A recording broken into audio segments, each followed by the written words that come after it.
আজকে করব ঘুগনি। এই কড়াই বসিয়ে দিলাম। এবারে তো গরম কড়াইয়ে খানিক তেল পরিমাণ মতো দিয়ে দিলাম। তেলটা গরম হতে থাকুক। তেল গরম হয়ে গেল, এতে জিরে ফোড়ন দিয়ে দিলাম। জিরেটা ফোড়নে দিয়ে একটা এভাবে তেজপাতা দিয়ে দেবেন। এবার আগে থেকে কুচিয়ে রাখা পেঁয়াজটা এর মধ্যে দিয়ে দিলাম।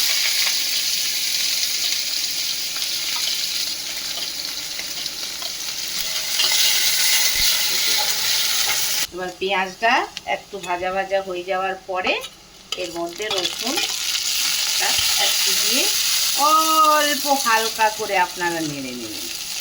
নেড়ে নেওয়ার পর এটার মধ্যে কাঁচা লঙ্কাটা আমি পেস্ট করে রেখেছিলাম, এটা এর মধ্যে দিয়ে দিলাম।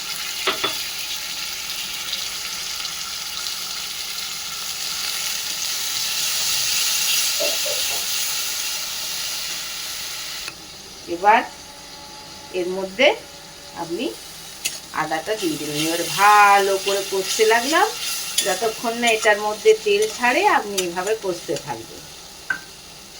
দিয়ে আস্তে আস্তে কষতে থাকবেন। এই স্বাদ মতো লবণ আপনারা দিয়ে দিলেন,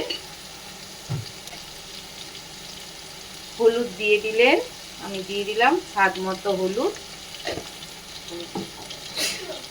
আর এক চামচেই যে আমি স্পেশাল এই মশলাটা করে রাখি, এটা বাড়িতে বানানো একটা মশলা, জিরে আর ধনে, গরম মশলা, গোটা শুকনো লঙ্কা, শুকনো কড়াইয়ে ভেজে আপনারা গুঁড়ো করে রাখেন।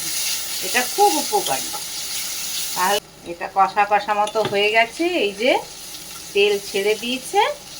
এর মধ্যে এবার এই মশলার জলটা আমি ধুয়ে দিয়ে দিলাম। এবার আপনি এটা কষতে থাকবেন।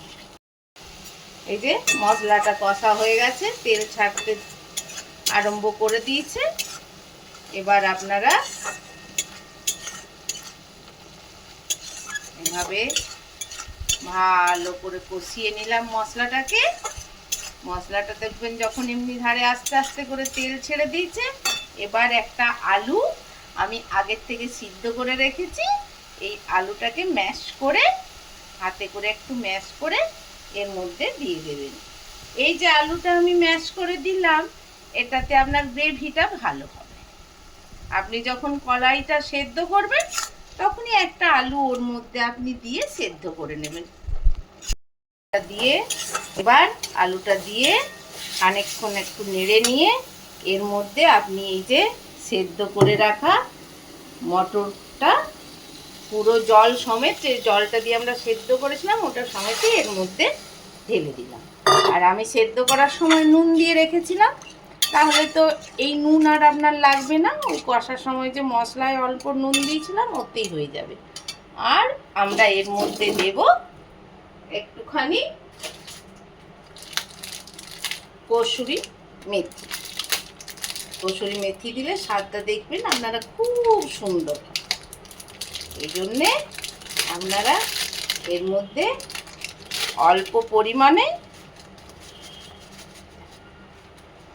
পরিমাণে কসুরি মেথি এর মধ্যে দিয়ে।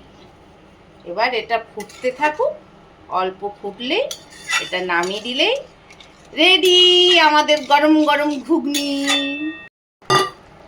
এবার এই খানিকক্ষণ 5 মিনিট মতো ফোটার পর আমি গ্যাসটা অফ করে দিলাম। গ্যাসটা অফ করে আমি ঘুগনিটা এখানে ঢেলে রেখে দিলাম। এবার গরম গরম এটা আমি সার্ভ করে দিলাম। আপনারা এইভাবে বানিয়ে খাবেন, দেখবেন খুব সুন্দর হয়েছে, একদম